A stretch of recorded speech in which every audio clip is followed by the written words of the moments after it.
I served in the Navy as a second-class petty officer, basically worked on airplanes for 4 years. I enjoyed San Diego. Back in the 60s, it was a different town than it is now. It was a sailor town, I guess you would say. I was done in 1965, so I had never filed for VA medical. And a friend of mine said to me, "Hey, you ought to file for disability." And I said, okay. And he recommended VetComm. I submitted a claim for hearing and PTSD. The trauma of being taken off the ship and sent into a combat zone, we were in a war zone, but a combat zone, it was pretty traumatic. Can you talk about the process of working with Angel? I like the process. I don't do well on a computer. It's probably my age.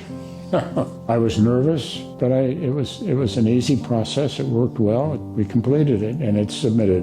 And so I'm just looking forward to VA contacting me and setting an appointment. The worst part about this whole thing was I'm 6 years out of the Navy. To go back and to reflect on all of those things that are still in your mind, but they're not in your present mind. And to review that and dredge that up was not fun, but necessary. And the more I thought about it, the more comfortable I became with it and decided, yeah, this fits and I need to do this. The friend of mine said that he had worked through PTSD and he said he was embarrassed to do it. And I thought, Marine, embarrassed? I didn't know there was such a thing, but and I would admit to you that there were times when I thought, throw the whole thing away. I'm not doing this. It was a struggle, but it's worth pursuing it and pressing on and coming to completion.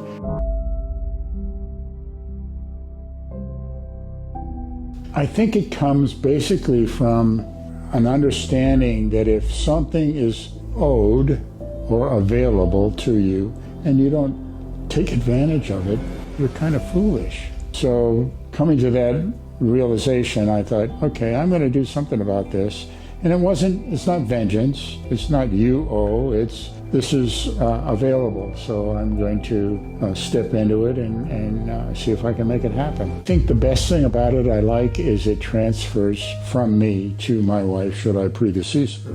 And that's very important to me. We've been married 58 years. It's a long time. And so I would, for her to have a life that is very similar to what it is now. I think it's important to take advantage of those things that are available.